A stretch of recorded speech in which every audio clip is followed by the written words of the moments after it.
Prepare-se, porque agora no RC1 pode tudo. Pode ser mais, pode ser pá, pode o que você quiser. Fofocas, entretenimento é aqui mesmo. Começa agora o Pod 1, o podcast mais animado da região. Afinal, Pod 1 está no ar com Alex Santos.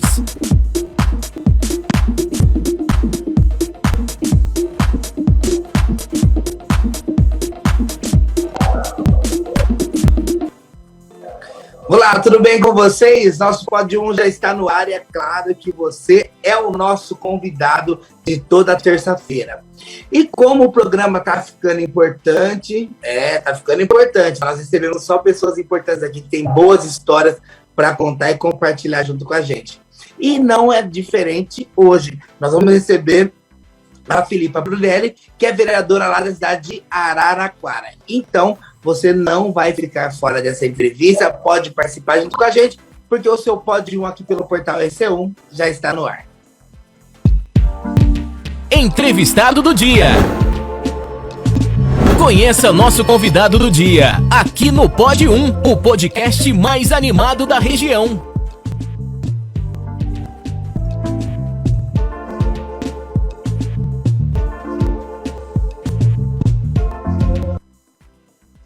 Bom, abrindo a tela aí para vocês do portal RC1, minha convidada já está aí do lado, é a Filipa Brunelli. Filipa, muito obrigado, viu, por você estar aqui com a gente, contar a sua história, compartilhar as suas coisas, né? Os seus bem-feitos. Eu queria agradecer muito, tá bom? Obrigada, querido. Eu que agradeço pelo convite e poder participar aqui com você neste momento. É isso aí. Então vamos lá, que nós estamos querendo saber bastante coisas sobre você, a sua atuação aí na Câmara. A Filipa é de Araraquara, natural de Araraquara, e entra para a história aí como a primeira mulher trans a conquistar uma vaga na Câmara Municipal. Um fato super importante, que eu acho que tem que ser falado mesmo. Mas antes, para a gente chegar até a vereadora, eu preciso entender como que foi a criança, Filipa, qual é a sua relação com Araraquara, como que foi a sua infância. Conta um pouquinho para a gente poder te conhecer melhor também, Filipa. Arrasou, Alex. Bem, eu creio que falar um pouco de infância é meio difícil, né? Porque creio que toda pessoa LGBT não tenha tido uma infância completamente feliz ou viveu em plenitude a sua infância, né? Todas nós temos alguma cicatriz que ficou neste passado nosso, né? Mas a minha infância, sou natural de Araraquara, né? Então nasci, cresci aqui no município de Araraquara. A minha infância, como que eu poderia te dizer, assim, era uma infância normal, acho que de qualquer criança, porém com essa questão que desde criancinha, desde piquititica, eu já não me sentia contemplada nessa cis-normatividade compulsória, né? E por isso que é algo que eu critico tanto, porque é algo que bate diretamente as nossas vivências, porque é como se esse sistema cooptasse as nossas infâncias, né? Cooptasse a vida dessas crianças, né? E depois, quando a gente crescesse, não é devolvido para nós esse tempo, né, essa infância que nos é roubada, né? Minha infância, eu passei por grandes traumas no sentido de bullying, principalmente na época da escola, né? Porque eu sempre fui uma criança viada, sempre fui uma criança com trejeitos, sempre fui uma criança afeminada, né? E então, assim, já era uma criança que quando batia o olho, a sociedade já julgava aquele corpo, né, como não sendo um corpo pertencente à normatividade. Então, assim, tirando esses aspectos ruins que o preconceito e discriminação traz, eu tive uma infância, digo até que boa, né, porque a minha família sempre foi uma família muito próxima a mim, né? Uma família muito pobre, vim de uma família muito pobre, vim da periferia de Araraquara, de um bairro chamado Secap, Vitória de Santos, né? Então é a perifa da perifa, mesmo zona sul da cidade de Araraquara. Sei muito bem o que é os perrengues, né, de viver na periferia, os perrengues de uma mãe que trabalha dia e noite para conseguir sustentar seus filhos, né? Eu tenho mais 2 irmãos também, então o irmão meu é 2 anos só de diferença de mim. Então minha infância também foi muito próxima a ele. E, enfim, eu creio que é meio complicado falar assim de infância, porque quando eu resgato, Alex, da minha infância, eu trago comigo muitas bagagens que eu preferi deixar no passado, saca? Sim. Coisas que me machucaram muito e que, inclusive, refletiram para que muitas cicatrizes que eu tenho hoje no meu corpo refletissem para que elas existissem, né? Então, eu lembro, por exemplo, Alex, quando eu era criança, e aí não estereotipando que crianças LGBTs gostam de brincar de boneca, não é isso. Mas eu, quando criança, eu lembro de uma cena que me pegou muito, Alex, que eu não podia ter bonecas, mas o meu sonho era ter uma Barbie. A casa toda, né? A casa toda da Barbie. E assim, a minha família instigando, né? Não, tem que gostar de futebol, tem que gostar disso, tem que gostar daquilo e tudo mais, mas eu não tava na minha essência, sabe? Eu não gostava daquilo, tal. E aí eu lembro que minhas primas em casa, porque eu tinha primas, eu nunca tive primos. E aí minhas primas em casa com as bonecas delas, eu escondia as bonecas dela, Alex, pra mim poder brincar de madrugada, né?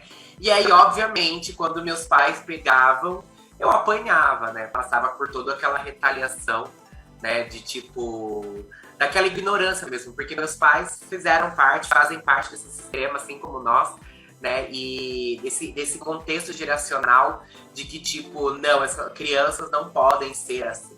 Então, eu, desde criança, eu passo por isso e creio que isso e esse peso que foi ensinado para mim na infância, de que ser diferente era algo ruim, era algo demoníaco, né? Era algo que não podia exercer, foi o que fez a minha aceitação pessoal na adolescência, né, da minha sexualidade, ser um momento tão doloroso para mim mesma. Então, eu creio que todo esse trâmite, toda essa vivência da minha infância respingou e teve reflexo na minha adolescência, na minha juventude e na minha vida adulta. Então, é por isso que eu falo e grito em bons tons. Quem tem que deixar as nossas crianças em paz são as pessoas que acreditam numa coisa chamada ideologia de gênero. Porque se existe a ideologia de gênero, ela não é LGBT. A ideologia de gênero é hétero, cis, normativa. Porque essas pessoas acreditam que é como se no nosso nascimento eles introduzissem um pendrive na gente, tá ligado? E a gente fizesse um upload, assim, de tudo que a gente teria que ser na vida. E se você não segue aquilo, você está com o capeta no corpo, você tem que morrer, né? Você não pode pertencer à sociedade. Então nós temos que lutar para que essas pessoas deixem nossas crianças em paz. Porque essas crianças crescem, e quando nós crescemos, nós olhamos para trás e a gente questiona: quem vai devolver a minha infância que foi roubada de mim? Eu acho que você fez uma linha de raciocínio que, enquanto você foi falando, eu fui pensando e fui raciocinando, porque acho que todos nós que somos gays, né, do geral, independente se é gay, se é trans, se é travesti e tudo mais, nós passamos, uns mais, outros menos, mas todos passamos, e essas mágoas, e o que me pegou muito você falando, essas mágoas, essas cicatrizes no corpo, na alma, ou qualquer lugar que seja, ela nos leva para aquele passado. Mas eu vejo muito, além disso, pelo fato de, quando você falou, que é muito importante, às vezes, nós voltarmos lá naquela história, voltarmos naquilo que nos marcou, porque se não fosse essas histórias doloridas, infelizmente, nós não estaríamos contando hoje, né? Então a sua história, ela é uma história de construção e reconstrução para outras pessoas que estão vindo, ou estão passando, ou estão sofrendo por isso, criar coragem, criar impulso, né? Para poder fazer diferente, ou tentar fazer diferente, apesar que eu acho que nós estamos fazendo um caminho muito, muito bonito para conquistar espaços, sem demagogia nenhuma. Acho que cada um na sua forma, uns mais, outros menos, eu na minha área, você na sua, mas assim, a gente juntar tudo, que é um grande quebra-cabeça, é uma grande história, nós estamos construindo caminhos, como outras pessoas também construíram para nós podermos passar hoje, mas eu acho que nós estamos muito longe ainda de alcançar o que a gente realmente quer, o que a gente realmente merece, que é amor e respeito como qualquer outra pessoa. Mas eu vejo você voltando nessa história de uma forma muito firme e para mostrar também para outras crianças e para outros adolescentes ou para adultos, né, que quantos adultos estão reprimidos ainda porque não conseguem mostrar o que realmente né, o que realmente são para uma sociedade muitas vezes, a maioria das vezes hipócrita, né? Então você voltar nessa história te leva um passado dolorido, mas acho que é um passado de muita força também para a sociedade mesmo, e para quem está ouvindo a gente, para quem está assistindo. É isso, Alex. É a gente continuar um legado de muitas pessoas LGBTs que nos antecedeu, e essa responsabilidade, e é nesse sentido que eu sigo, assim, né, o compromisso de continuar esta luta LGBTQIA+, porque essa luta ela começa muito tempo atrás, e muitas precisaram tombar para que nós estivéssemos vivendo esses momentos de agora. Né? Agora, hoje, nós vivemos um espaço-tempo diferente, nós iniciamos um novo marco do movimento LGBT, que é a ocupação dos espaços institucionais, que é a ocupação dos espaços de poder, né? Mas que a gente sabe que se não fosse, principalmente mulheres trans e travestis na década de 80, na década de 90, a gente não teria chegado até aqui onde a gente chegou. Então eu fico muito feliz quando eu vejo essas bichas feminadas maravilhosas, essas gays dando pinta logo com 13, 14 anos, assim, que foi algo que nossa geração não conseguiu acompanhar, né? E aí eu tô falando de uma geração, por exemplo, eu tenho 29 anos, então, para ver o quanto eu ia te perguntar isso, porque que eu não tinha te visto ainda, né? A Ana que fez todo o trâmite da gente poder se encontrar, mas eu vi as fotos. Eu falei, da minha cabeça, ela é muito nova. E agora que quando abriu a câmera, eu tive mesmo, falei, não, ela é realmente nova. Tenho 29 aninhos, vou fazer 30 esse ano, já são 15 anos que eu dedico a minha vida para o movimento de direitos humanos, para o movimento LGBTQIA+. Eu comecei muito nova, comecei com 15 anos a militar no movimento secundarista, no movimento estudantil, né? E desde que eu me assumi, então, minha vida foi muito intensa, assim. Eu começo muito nova, né? Mas eu vejo que as LGBTs de hoje, elas estão começando muito antes, assim. E já dando aquelas pintas, já metendo louco, assim. E eu fico, nossa, que bom que a luta tá surtindo efeito. Nós vamos chegar aí nessa sua história, porque ela não tem muitos anos eu falo de idade, mas se você já tá correndo atrás, já são quase 15, na verdade, né? Se a gente for ver, são 14 anos. Você está no Pod 1, no portal RC1. Você está acompanhando o Pod 1, o podcast com maior diversão para o seu fim de tarde.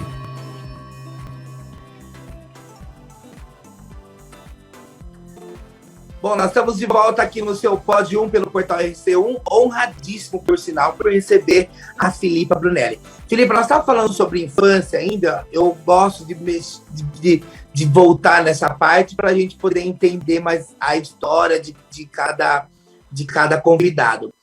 Você falou que só teve primas. Isso te ajudou a se localizar, a se entender melhor, a falar, não, é isso que eu quero? Porque, como você já disse já no primeiro bloco, você já tinha o entendimento que você estava num corpo errado, que alguma coisa estava acontecendo. Eu não sei se é essa palavra que eu deveria usar, mas acho que é uma confusão na cabeça, né? Porque você se sente mulher no corpo de homem, é meio confuso. E você conta que você só tinha primas. Isso foi um time? Foi a forma que você... Foi a sua válvula de procurar o seu caminho, de procurar o seu espaço? Isso te ajudou, de certa forma? Na verdade, não teve influência, assim, né? Eu digo que eu, quando era uma criança, imagina, eu nem sabia o que era ser homem, o que era ser mulher, eu não tinha essa compreensão dinâmica da sociedade em si, né?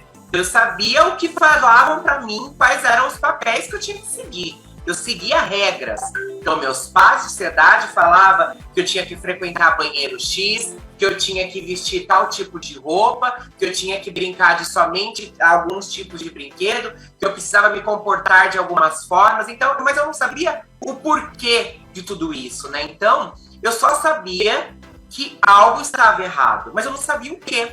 Por quê? Eu não tinha prazer e êxito em seguir aquilo que me era ensinado, que a minha corpo era obrigada a exercer, né? Então, quando, por exemplo, meus pais, a escola me obrigava a ficar com os meninos na escola, eu não ficava, eu odiava ficar num grupo de meninos na creche, por exemplo, jogando bola e tudo mais. Não gostava, não me sentia bem.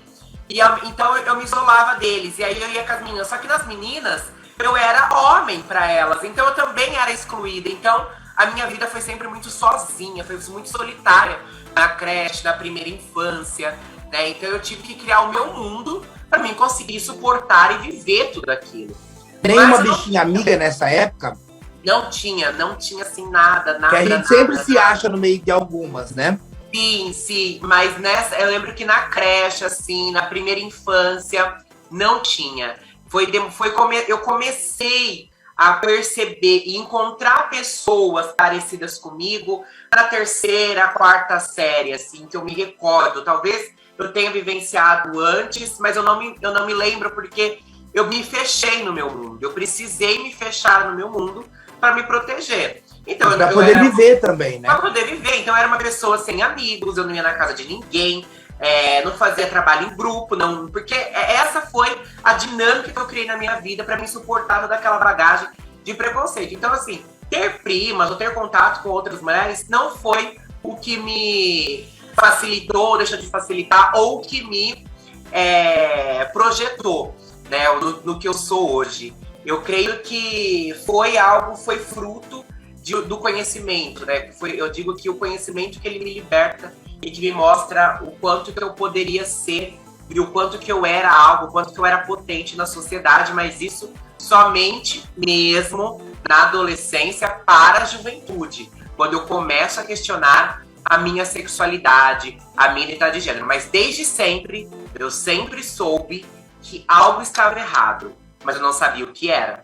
Não sabia. Então, por exemplo, eu tenho uma prima que ela é mais próxima da minha idade. Eu lembro que na época, da década de 90, a Chiquititas estava em alta, assim.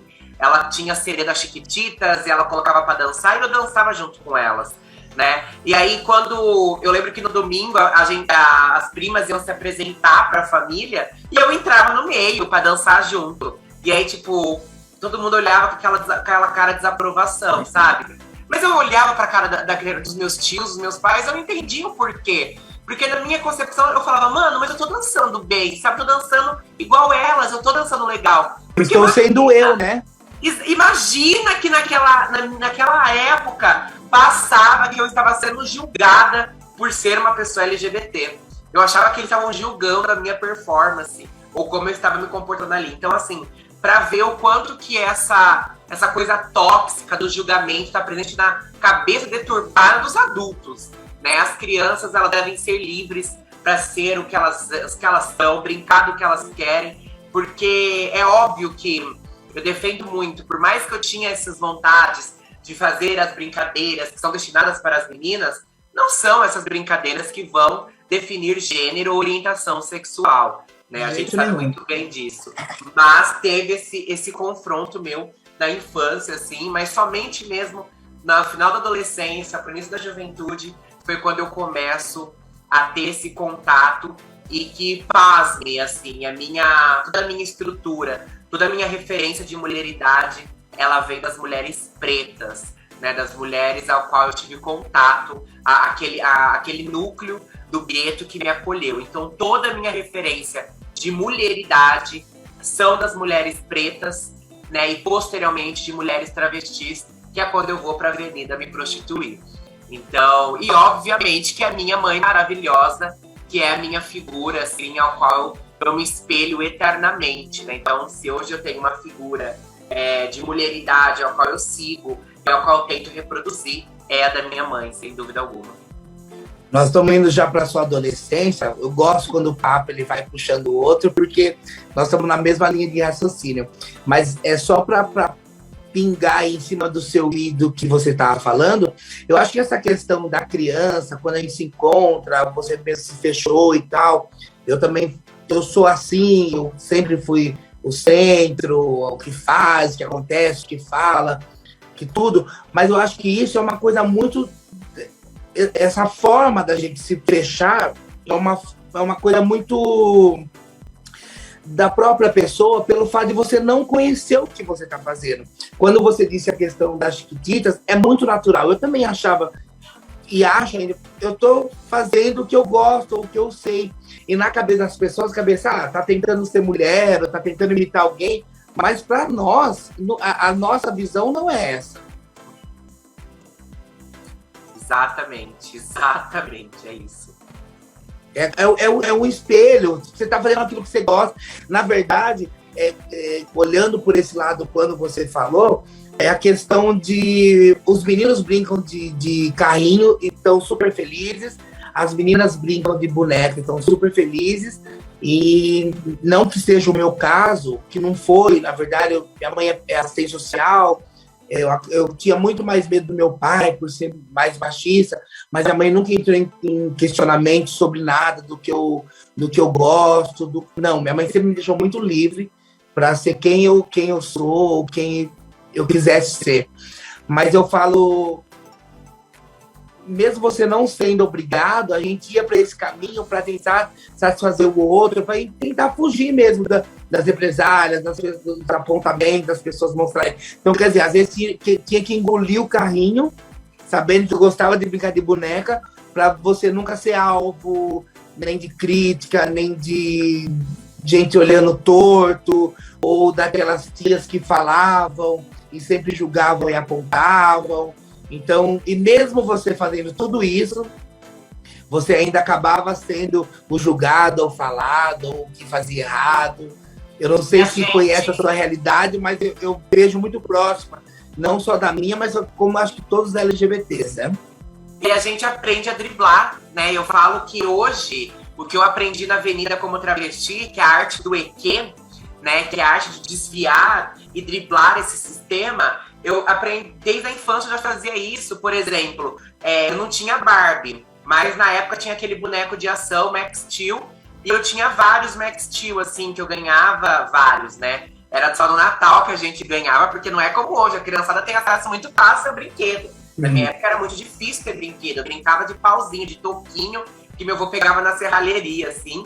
Mas eu lembro que quando eu tinha o Max Steel, por exemplo, eu amarrava papel pra fazer sainha nele. Meu Max Steel era a minha Barbie. Era a minha Barbie toda musculosa, mas era... Eu enviadava o Max Steel, na verdade. Eu enviadava o Max Steel. Foi a minha primeira drag queen, né? Porque era isso, eu precisava. E eu brincava lindamente. Meus Max Steel era tudo garota, né? Então é sobre isso, assim. Tudo que eu conseguia. Pegar palito de dente a fazer de boneca. Então, assim, era tudo coisas que a gente aprende a driblar pra gente poder sobreviver, né? E que a gente não precisaria disso se esse sistema não fosse tão opressor, tão retrógrado e tão idiota, porque é esse o nome, né, meu? Tipo, não deixar as crianças brincar é algo tão idiota, é algo tão imbecil, né? E aí me deixa até um pouco estressada, Alex, e revoltada mesmo, porque eu questiono sempre, eu faço sempre essa pergunta para as pessoas: quem vai devolver a minha infância e a infância das LGBTs? Não devolve, e é algo que foi cooptado da gente e que a gente vai ter que cobrar isso eternamente, porque nós não queremos simplesmente ter acesso, nós queremos também reparação histórica, porque reparação histórica é justamente sobre isso. Quem vai reparar os danos que nós passamos em toda a nossa trajetória de vida? Bom, na verdade, o que eu queria perguntar, você falou que é do subúrbio, aí de Araraquara, com todas essas coisas, já que a infância te deu, que a infância te mostrava, o que você passou, você chegou a passar necessidade dentro da sua casa, e como vocês faziam para fugir disso? Que eu acho que isso também é um pilar e um tijolo para construir a mulher que você se tornou hoje, né?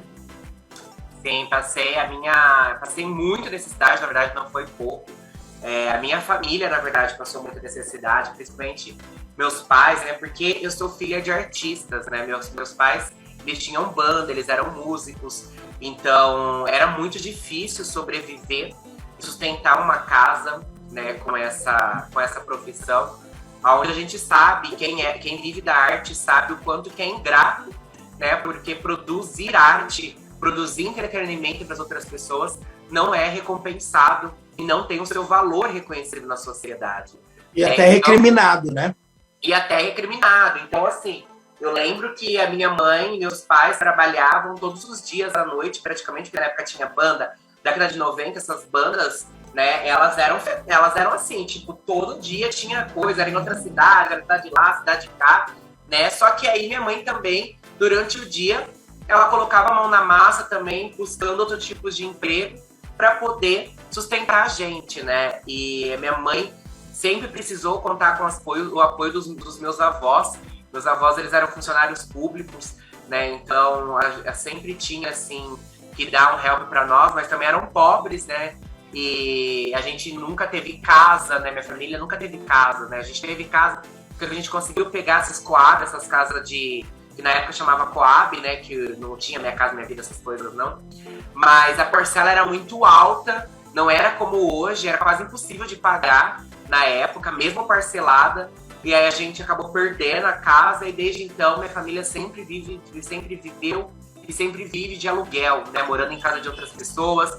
Aí era aquilo de todo ano ter que mudar de casa, né? Eu acho que eu já passei por umas 30 casas sem maldade, Alex. Eu acho que em toda a minha trajetória de vida, eu passei acho que umas 30 casas. Teve ano que eu já mudei 2 vezes de casa, né? Porque é um problema habitacional do Brasil e que eu, inclusive, faço parte dessa estatística, né? Então, passamos muita necessidade, já chegamos, sim, a passar fome por um período, faltou, né, coisa dentro da minha casa, né? Eu lembro que a minha mãe tinha um mercadinho no fundo da minha casa, assim, quando eu morava no Vitória Desante. Minha mãe tinha até comanda, ia lá marcar, pagar no outro mês, e fazia, sabe, e fazia troca de serviço, né, de faxina, para conseguir sustentar a gente. Então, por isso que eu me inspiro muito na minha mãe, porque minha mãe é uma figura, uma mulher muito guerreira, muito aguerrida, e acho que foi nela, assim, sabe, que eu busquei essa força, porque eu sempre fui uma criança muito questionadora, Alex. Eu via que aquilo não era certo.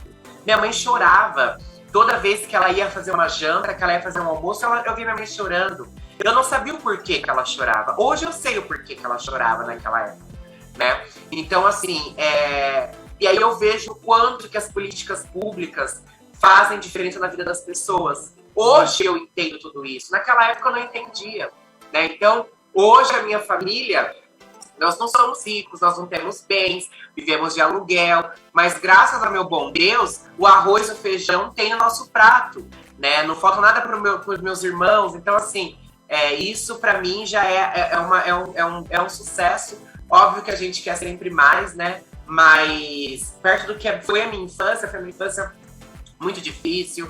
A gente morou nessa casa que eu te falei que a gente morou. Já morei em casa que não tinha piso, era no contrapiso, né? Já morei em casa sem janela, já morei em casa sem telhado, que era só aquele tapume. Então, assim, foi uma vida como qualquer pessoa de periferia, qualquer pessoa pobre passou na década de 90, início dos anos 2000, né? Então, se hoje é difícil viver na periferia, pode ter certeza que naquela época era um pouco mais. Eu não me recordo muito porque eu era criança, mas eu lembro de alguns detalhes que ficaram muito marcados em mim. Como, por exemplo, refrigerante. Eu lembro que refrigerante era uma data específica no ano que a gente podia consumir. Ou era no aniversário ou era no Natal, né? Geralmente era aqueles que suco de saquinho que a gente comprava de sexta-feira ainda, não era sempre, né? Eu lembro que era uma festa quando a gente ia na quitanda e tinha uns... não sei se você vai lembrar. Não sei se em Sampa tinha isso também. Mas eu sou de 2 córregos, viu? Então, eu acho que você vai lembrar. Era tipo uns suquinhos ruins pra caramba, que era em formato de bichinho, de arminha, que é transparente, né? Isso, exatamente. E aquilo era uma festa quando a gente tinha dinheiro para comprar aquilo. Então, assim, eram coisas que naquela época eu queria ter, né? O meu sonho sempre foi ter uma festa grande. Eu só tive uma festa muito grande e que, óbvio, foi com a ajuda dos meus avós, né? Da minha mãe e do meu pai, que trancou muito também. No meu primeiro ano, um aninho de idade. Foi uma festa grande, minha mãe alugou salão e tudo mais. Só que aí, quando a gente começa a crescer, que a gente quer começar a ter festa e tal, imagina, gata, nunca, jamais. Então, eu vejo que a gente consegue mudar um pouco a realidade das pessoas, só que a gente tem muita coisa ainda para fazer, porque tem muita gente ainda vivendo dessa forma. Então, eu creio que eu faço parte dessa estatística de pessoas, de famílias da periferia, né, que precisam do poder público, que precisam de terceiros para poder se manter, para poder continuar vivas. Eu acho que é isso. Infelizmente, nós temos muitas famílias e muitas situações assim. Eu vejo aqui de São Paulo, mas aí no interior também, quando estou indo às escolas, não é diferente. Às vezes com menos frequência, mas existe ainda assim. Se for ver, é um pecado ver tudo isso, que o sistema deveria resolver tudo isso. Na verdade, o sistema tá nem aí. Esse ano que é um ano de eleições, né? De eleição, o pessoal hoje agora todo mundo é muito amigo, muito próximo, né? Então isso vale também de válvula para as pessoas e alerta, né? Para que repensem no seu voto, repensem em quem eles vão colocar no poder, para depois não ficar reclamando 4 anos em seguida, né? Nós estamos vivendo tempo. Eu lembro que quando esse atual presidente entrou, eu fiz uma postagem e escrevi: nós vamos viver 4 anos sombrios. Eu creio que nós estamos vendo o sol em cima dessas nuvens e que isso vai passar. Eu creio muito nisso. Então, que as pessoas tenham consciência para que as coisas melhorem, né? Mas para melhorar a parte da gente, né? A gente quer uma vida melhor, a gente tem que começar a pensar a longo prazo, né? Nesses longos prazos, porque a mudança vem da gente. Claro que a gente vê como a sua história não tinha condição, mas era uma coisa, corria sempre atrás, né? Não deveria ser assim, mas infelizmente nós moramos no Brasil. No Brasil, tudo pode acontecer, na verdade, né? Enquanto uns são favorecidos, outros estão morrendo de fome, que é desastroso, na verdade. É isso, Alex, é exatamente isso. E isso que você fala, você ainda é muito bondoso quando você fala que você vê sol. Eu ainda não vejo sol para nós não, viu, Alex? Eu acho que talvez eu vejo o cessar de um período de trevas, mas eu ainda não consigo dizer que a gente vai ver sol. Porque por mais que nós troquemos esse presidente, esse modelo de poder que foi eleito democraticamente nas urnas, infelizmente, o que mais entristece nós do campo progressista, os estragos feitos, a conta de todos esses estragos vão chegar agora para nós. E todas essas articulações políticas para derrotar esse modelo nefasto de política, dessa necropolítica, ele vai ser muito alto. Então eu não consigo dizer que nós vamos ver sol, né? Porque não é simplesmente sobre tirar Bolsonaro, mas é acabar com o bolsonarismo. E isso vai levar muito tempo para a gente conseguir eliminar do Brasil esse sentimento de ódio, esse sentimento higienista, esse sentimento, esse neofascismo que se instaurou na sociedade brasileira. Então isso é algo também que a gente precisa ver, e isso que você diz é real. Nós precisamos escolher muito bem os nossos representantes, porque não é uma escolha momentânea, é uma escolha que vai impactar a realidade dos nossos, não apenas em 4 anos, mas em décadas, né? Então uma pessoa ela pode destruir décadas de um país, de uma cidade, de um estado. Então a gente precisa falar de política com os nossos, precisamos politizar as pessoas e destruir esse sentimento de que não gosto de política, não quero falar sobre política. Porque se nós não queremos, se nós não gostamos, vai ter quem gosta, vai ter quem fale por nós. E é aí que mora o grande perigo, né, para nós que somos minorias políticas. E minorias políticas englobam LGBTs, mulheres, pretos, deficientes, pessoas ribeirinhas, indígenas, pessoas periféricas, que são a maioria da população, mas em termos de representação política, nós somos o mínimo do mínimo. Você está no Pod 1 pelo portal RC1. Pode papo, claro. Pode papo, claro. Pode trocar aquela ideia, né?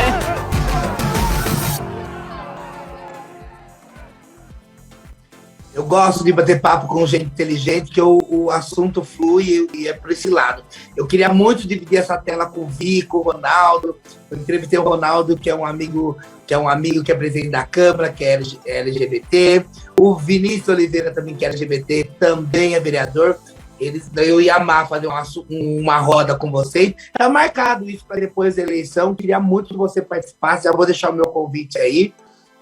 Nós vamos sentar, nós 4, nós 5, Derek também participa, a Ana, que é jornalista, para a gente bater papo, discutir toda essa roda que passa pelas nossas cabeças de assuntos e política e tudo mais. Vai ser ótimo.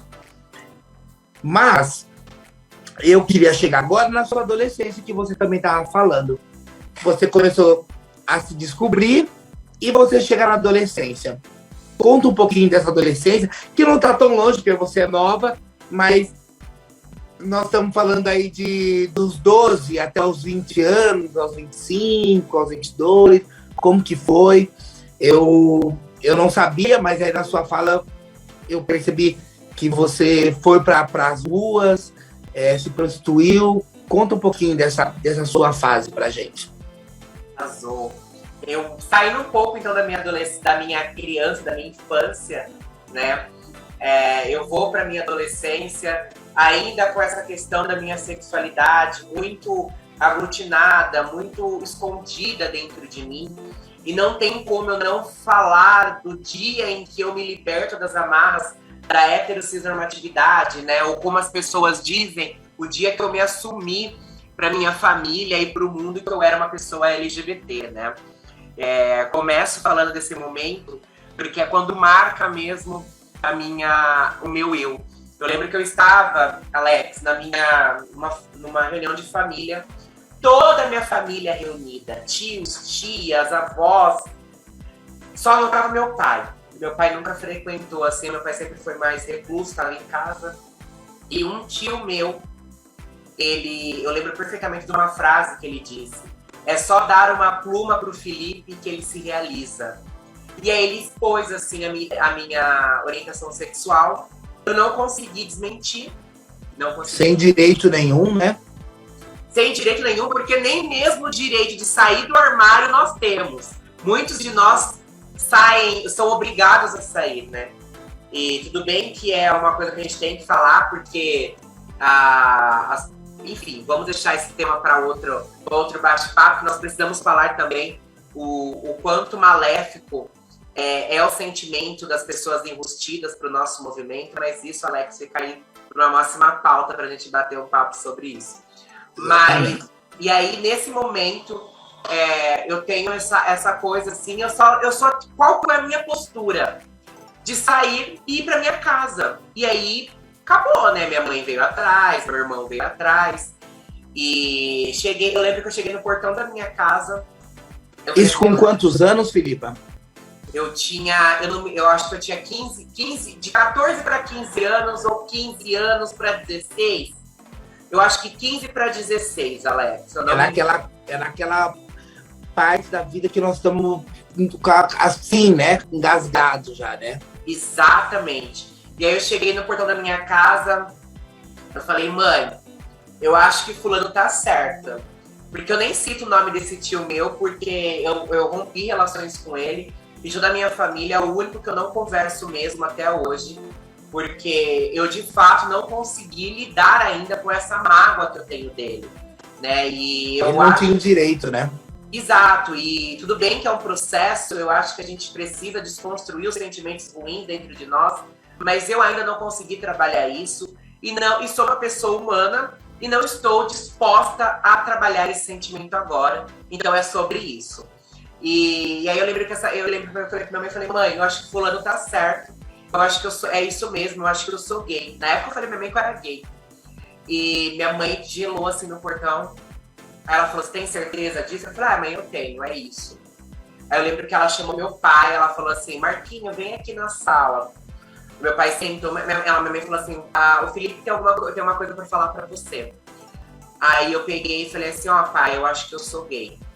Meu pai olhou assim pra minha cara e falou assim: você é gay por safadeza ou porque você é gay mesmo? Falei, pai, não tem ser gay por safadeza. Eu sou gay porque eu sou gay. Aí eu lembro dele ter saído da sala, ido pra cozinha fazer alguma coisa e voltou. Não, tem que procurar psicólogo e tal. Eu falei, não é questão de psicólogo, de médico e tal.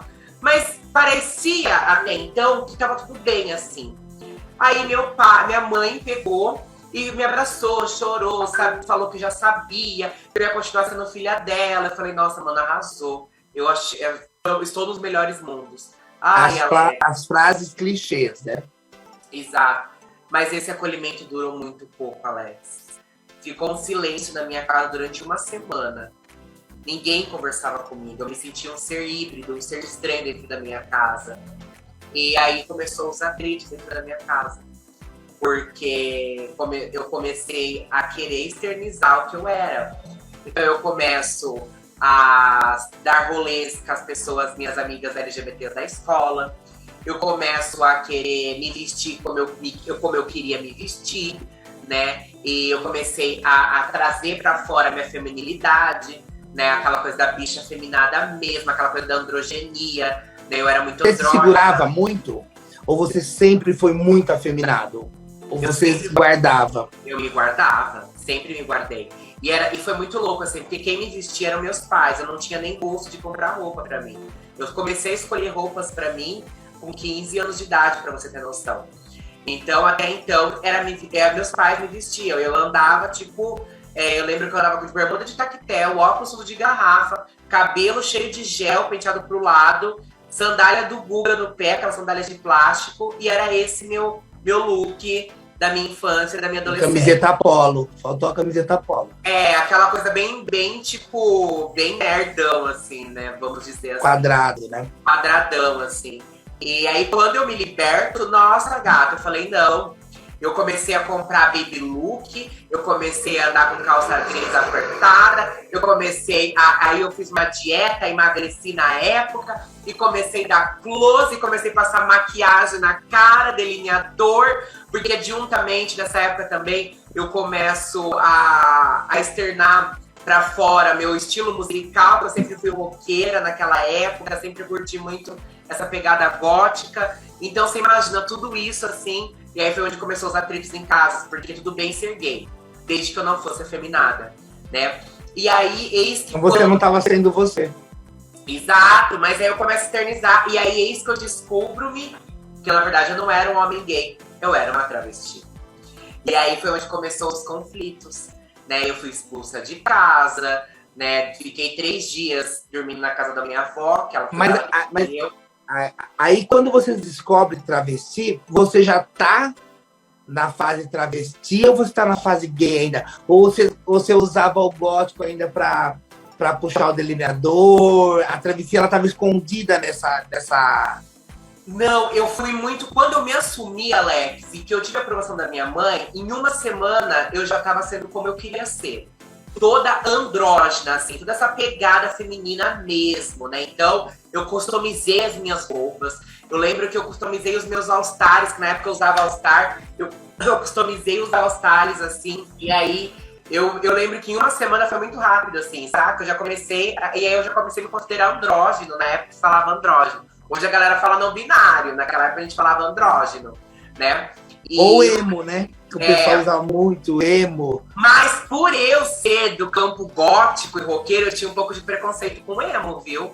Não gostava que me chamavam de emo na época. Falavam, não, eu não sou emo, eu sou gótica. Eu sou roqueira, porque tinha essas coisas também na adolescência. Coisa de adolescente tonto, né? Mas acho que todos nós passamos por essa fase da vida. E faz parte, né? A gente ser idiota na adolescência, a gente constrói um adulto, pelo menos, um pouco menos idiota, né? Porque acho que idiota a gente vai ser pro resto da vida, né? De uma forma ou de outra, em um quadrado ou em outro, né? Exatamente. Então, assim, faz parte desse processo. Então, foi muito rápido. Eu me assumi e já comecei a querer viver tudo que eu não tinha vivido na minha vida, né? E foi uma semana, assim, foi coisa de meses, eu já tava, tipo, querendo viver, sair. Aí foi onde eu comecei a me prostituir, porque eu queria fazer minha transformação, eu queria viver, eu queria ter dinheiro, isso com 16, 17 anos já, né? Quando eu estava no segundo colegial pro terceiro, terminando o terceiro colegial, eu queria viver, eu queria expressar a minha feminilidade, né? E já tinha verbalizado isso para sua família? Que a sua vontade era de ser uma mulher trans? Ou que você queria ser travesti? Ou você estava escondido e a prostituição veio nesse esconderijo e nessa pegada? Não, eu nunca, na verdade, naquele momento, porque naquela época a gente não tinha essa dimensão de gênero e sexualidade. Né? A gente eu começo a me aprofundar nos estudos de gênero e sexualidade nessa época, né, para buscar até o que eu era mesmo, mas ainda eu não sabia o que eu era. Eu achava que eu era uma bicha feminada, né? E aí foi onde eu crio também uma personagem drag queen, que eu sempre gostei de palco, acho que até fruto um pouco dessa coisa artística que tem dentro da minha família, né? Onde meu irmão é DJ, minha mãe é cantora, meu pai é técnico de som, então eu trago essa coisa comigo do palco, né? Então eu construo também nessa mesma perspectiva uma figura drag queen. E coloca isso pra fora na figura da drag. Exatamente. E aí, quando eu vou pra prostituição, na verdade, era para buscar recursos para que eu pudesse fazer as transformações que eu queria no meu corpo, né? Que era unha, cabelo, maquiagem, eu queria mega hair, eu queria cabelo, né? Eu queria comprar roupas femininas, porque meus pais não iam me dar essas roupas. Eu sabia que, tanto que toda vez que eu comprava alguma coisa assim, era motivo de briga em casa. Eu lembro que quando eu comprei a minha primeira peruca em casa, foi motivo para treta feia mesmo dentro de casa, né? E toda vez que isso acontecia, aquele silêncio que você falou que no começo, quando você se assumiu, esse silêncio voltava na sua casa? Voltava, só que aí passou o silêncio e começou a agressão. Os ataques, né? Era muito agressivo. As falas dos meus pais eram muito agressivas. Só que meu pai não tinha coragem de me cobrar. Ele cobrava a minha mãe para me cobrar. Então, por isso, a minha treta com a minha mãe sempre foi muito grande. Aí eu vou pra prostituição. E aí alguém te leva, Filipa, pra prostituição? Você recebe convite? Como que na sua cabeça você fala assim, não, já que eu não consigo pelo meio dos meus pais, que são a fonte que poderia me dar, eu vou começar a me prostituir. Qual foi essa chave que virou, que você falou, eu preciso me prostituir, eu tenho que me prostituir para ter minhas coisas? Tá, quando começo, eu estava andando na rua, à noite, indo pra minha casa, um carro me para, né? E aí o cara me para e pergunta quanto que eu queria pra sair com ele. Naquele momento, eu estranhei, e tipo, corri na minha casa, fiquei morrendo de medo, na verdade, né? Porque sempre fui muito chucrona pra essas coisas, né? Nunca tive acesso a esse tipo de acontecimento. Então aquilo me assustou muito. Fui pra minha casa, mas aquilo fez com que eu ficasse pensando. E numa outra oportunidade que eu tive, coisas de meses depois, aconteceu de eu estar na rua de novo, passar um outro carro e perguntar. Porque eu acho que todo gay, principalmente gay afeminado ou travesti, sabe o quanto que é nojento a nossa sociedade, que a gente não pode estar na rua à noite que para esses carros e querem sair com a gente, independente se a gente faz programa ou não. Eu acho que toda gay, afeminada, ou travesti, ou até mesmo gay que dá pinta, assim, que saia da boate, já passou por isso, né? Então, eles não precisam nem parar, né? Muitas vezes eles ficam rodando até pra saber onde você mora, horário, e olhando, e você percebe já de longe. Caçando, a gente chama de caça, né? E eles estão caçando mesmo. E aí o cara me ofereceu, eu falei, bora! E foi aonde eu fiz o meu primeiro programa. E aí, na época, eu fiz meu primeiro programa por R$100. Na época, R$100, cara, R$100 na época, era muita grana. O salário mínimo era 700 conto. E aí eu falei, é o momento que eu tenho. Te doeu fazer esse programa? Eu não senti nada de repulso, nada de... Eu já tinha perdido a minha virgindade, né? Então eu já sabia o que era sexo, eu estava muito ciente do que era sexo, e não me doeu, até porque o perfil do homem que me ofereceu era um perfil que me atraía. Então não foi algo que me... Foi um pouco mais fácil. Foi um pouco mais fácil. Porque, na verdade, foi fácil porque eu não tinha a percepção do peso que era a prostituição, Alex. O primeiro programa, eu não tinha a percepção do que estava acontecendo na verdade. E aí, quando começo a repetir isso, é onde eu começo a ter ainda essa visão, mas sempre tendo o acesso, diferente de outras pessoas trans, de outras pessoas na prostituição, eu sempre escolhi os clientes que eu ia sair. Eu nunca precisei sair com qualquer um, né? Eu nunca passei fome, né, para mim falar, não, eu vou sair com esse, vou sair com aquele outro. Por quê? Junto a isso, eu arrumei um outro trampo também. Então eu tinha o meu primeiro trabalho de carteira assinada com 17 anos, que era recepcionista de um motel. Eu fui recepcionista de um motel, ganhando na época R$700. E aí, junto a isso, eu fazia programa. Então, assim, eu tinha esse salário base de 700 conto e era também prostituta. Mas jamais a minha família soube que eu era prostituta. Jamais. Minha família sabia que eu trabalhava no motel, mas jamais sabia que eu era prostituta. Minha família... Muitos dos clientes vieram desse emprego do motel, onde se ganha o pão, não se come a carne. Onde se ganha o pão, não se come a carne. Sempre tive, e não tem como ter propostas, né, diante disso. Eu sempre fui uma pessoa muito profissional, inclusive, tanto que eu subi de cargo dentro do motel, né, fui dando uma responsabilidade muito, porque eu sempre tive comprometimento nos espaços que eu estava. E aí eu creio que algo que facilitou muito para mim, Alex, na prostituição, foi o fato de eu não ter me envolvido com álcool e drogas.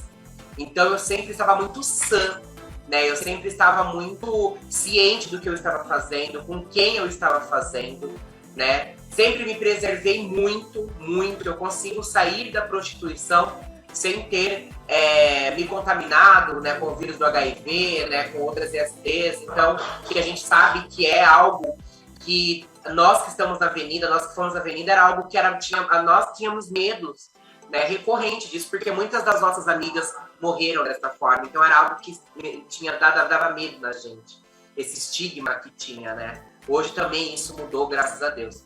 Mas foi comitantemente, assim, eu trabalhava no motel e fazia o meu programa quando eu descia para a avenida, né? Quando eu descia para o centro da cidade.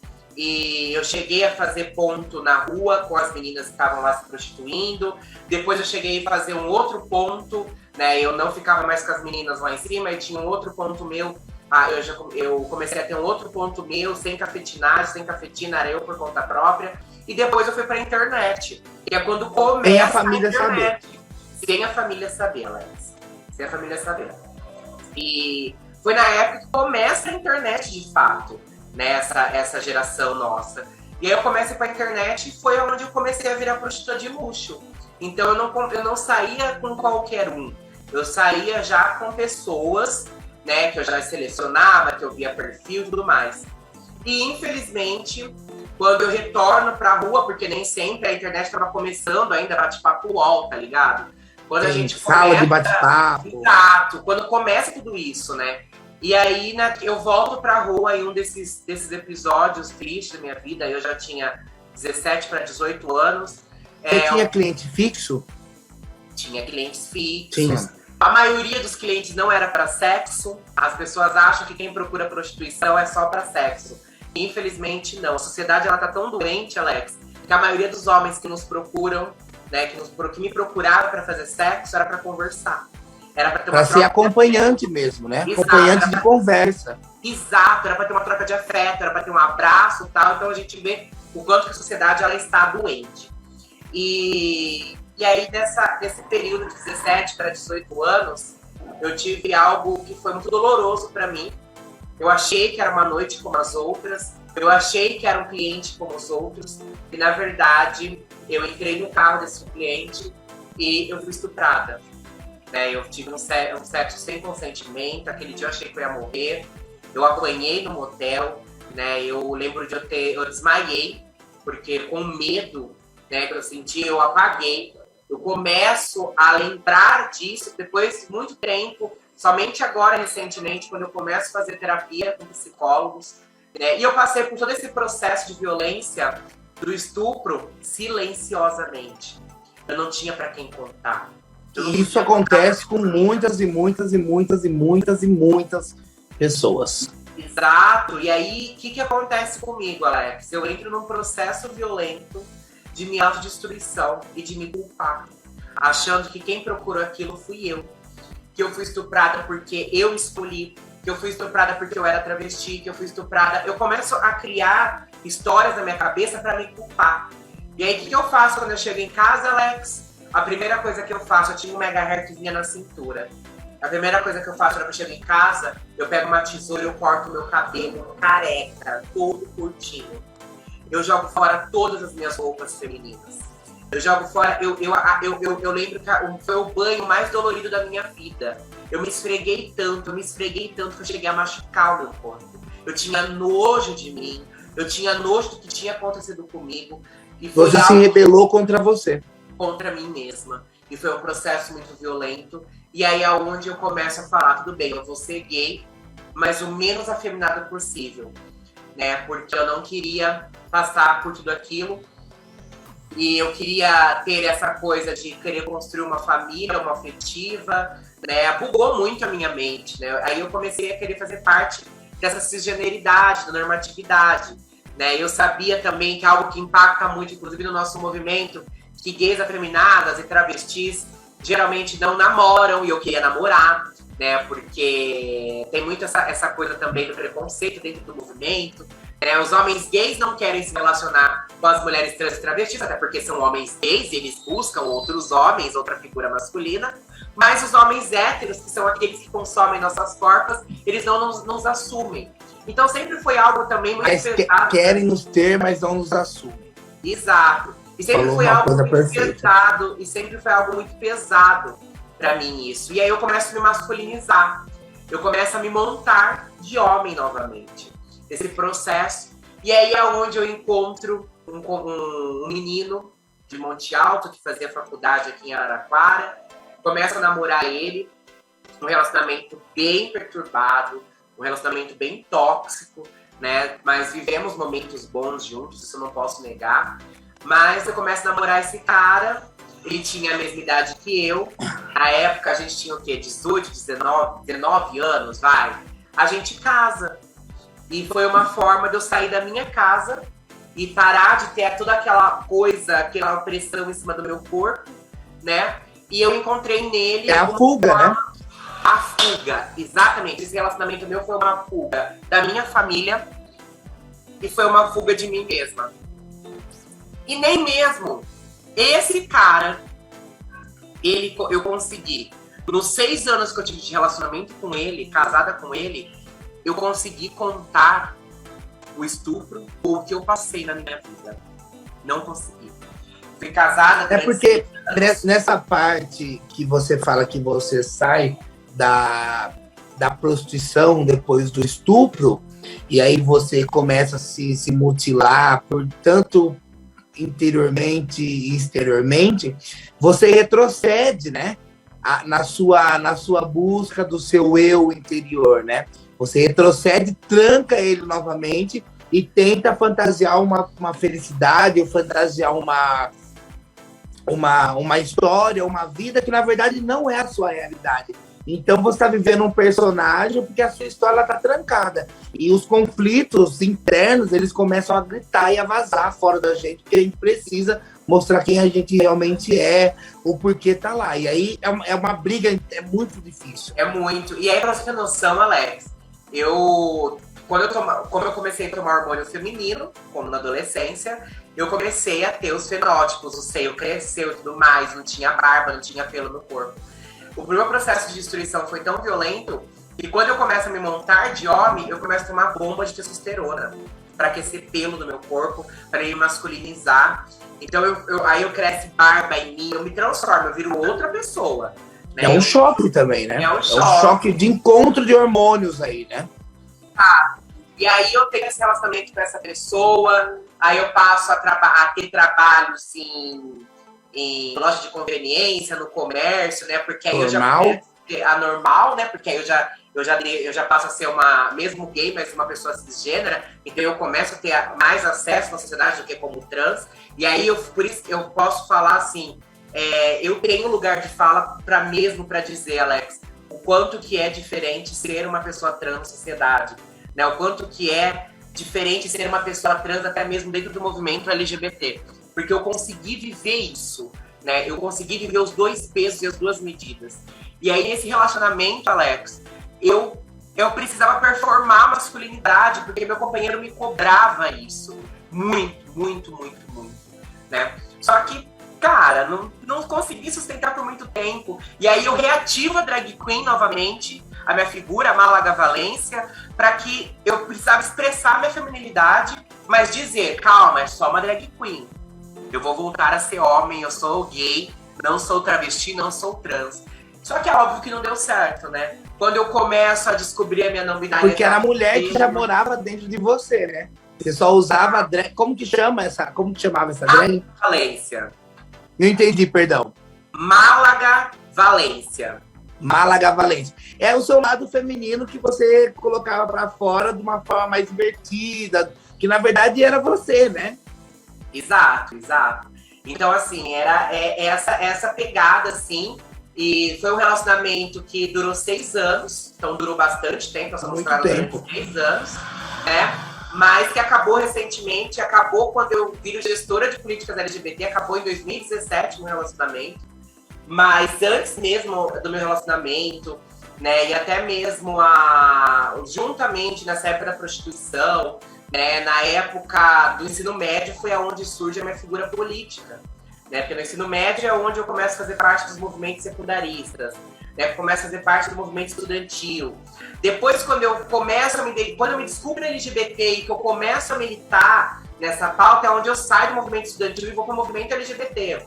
Aí, o movimento estudantil, quando você fala, é os grêmios da escola? Grêmio estudantil, eu fui presidenta do Grêmio estudantil de uma escola aqui de Araraquara, né? Então, na época, foi minha primeira vitória eleita. Eu ganhei umas 4, 5 vezes, mas como eu era terrível, minha avó era inspetora, ela que ficava na frente da equipe dos inspetores, muitos anos na escola, cidade inteira passou pela escola, pra você ter noção. Passavam pela casa da criança onde minha mãe trabalhava, mais de 30 anos, e iam para a escola. Então, quer dizer, eu sempre fui uma pessoa que todo mundo sabia de quem eu era filho, com a família e tal. E na escola eu sempre ganhava o Grêmio. Mas a diretora da época, que também ficou muitos anos, não aceitava, porque eu não me comportava, né? Era a minha forma de se expressar, né? Porque eu era muito expansivo, não parava na sala, né? Claro. Então, o Grêmio, eu ganhava muitas vezes, só que eu nunca pude participar, infelizmente. Eu já era nerdona, assim, eu já era bem CDF, eu já era super, né? Porque até mesmo porque aquilo que eu te falei, que eu acho que foi um refúgio pra mim, né? E aí foi onde eu me construo politicamente. E aí, quando eu tenho acesso ao movimento LGBT da época aqui da cidade, que era o movimento GLS ainda, era um movimento que não me representava. Era um movimento gordofóbico, racista, transfóbico, né? Era um movimento elitista, né? Então, é um movimento que eu não quis fazer parte naquele período, naquele momento.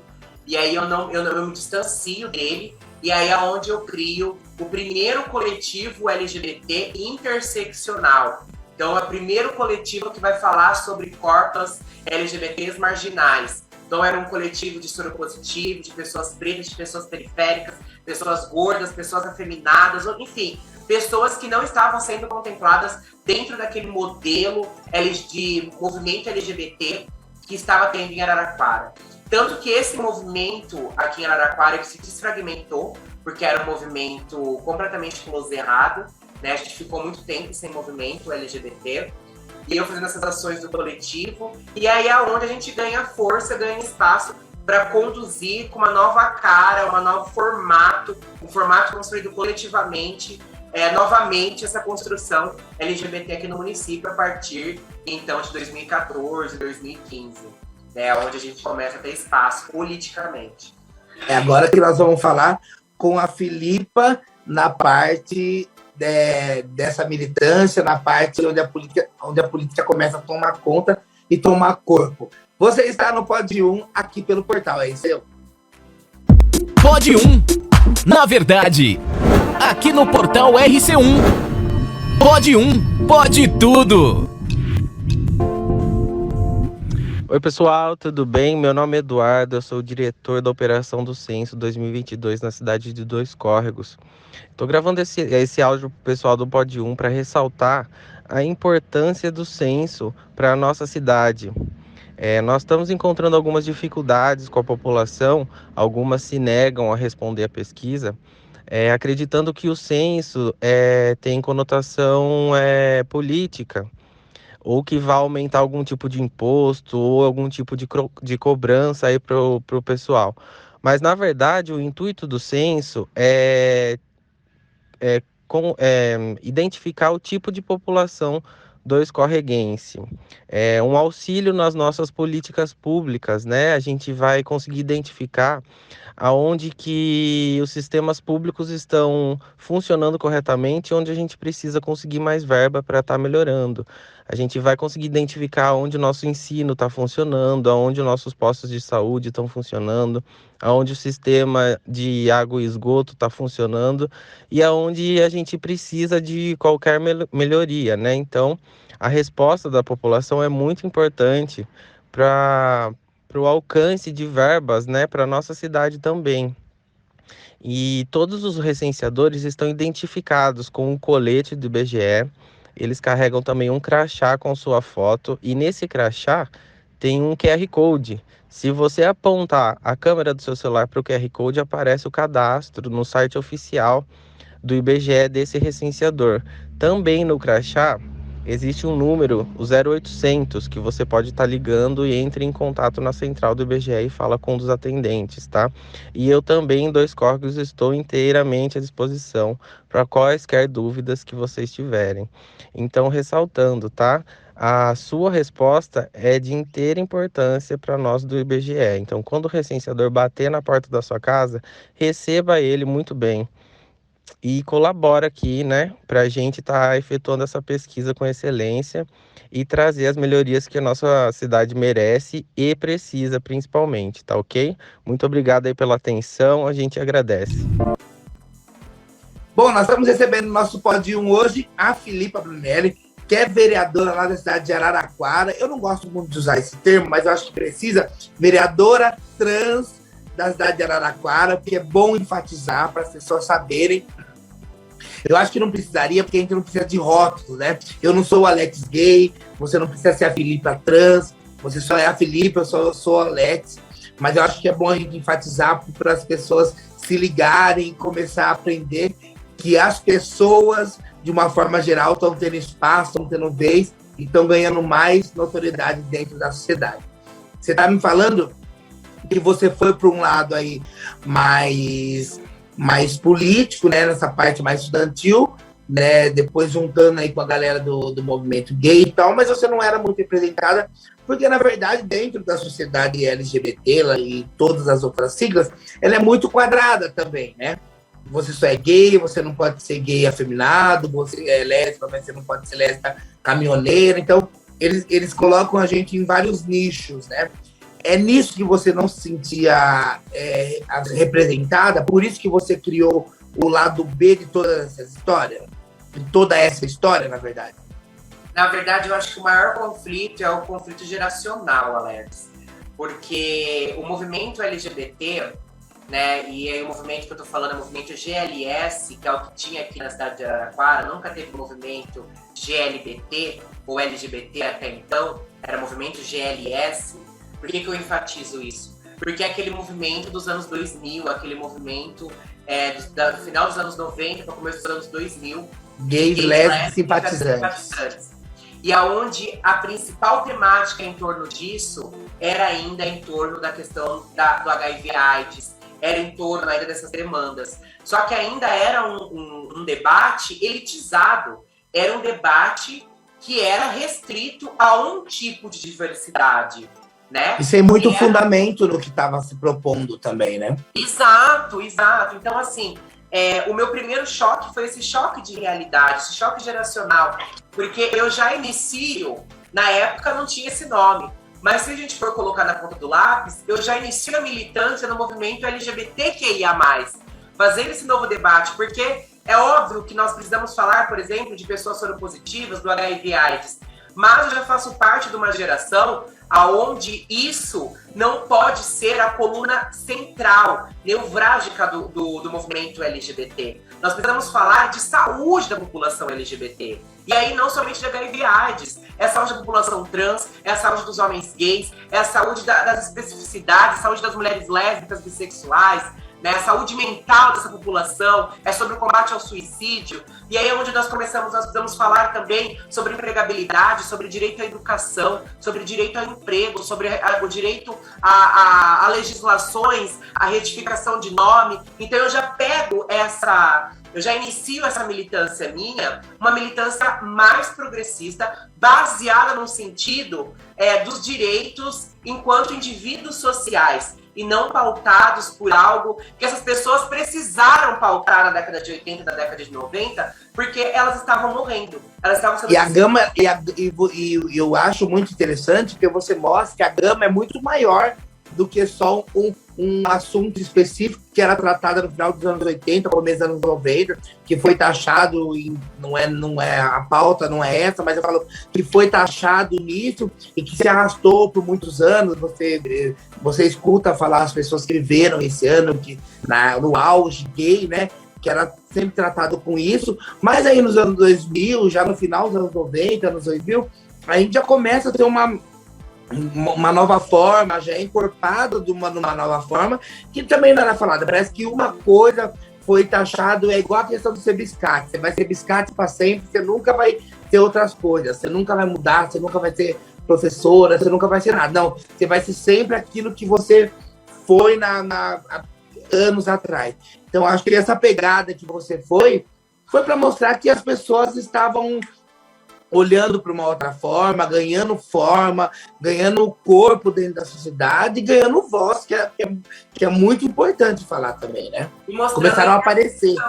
É isso, mostrando a intersecção, né, o Alex? Porque não tem como a gente falar de gênero e sexualidade sem falar de raça e etnia, sem falar de corporeidade, sem falar de corpos gordos, sem falar de corpos periféricos, sem falar de corpos deficientes. É falar da intersecção e a transversalidade da pauta LGBTQIA+.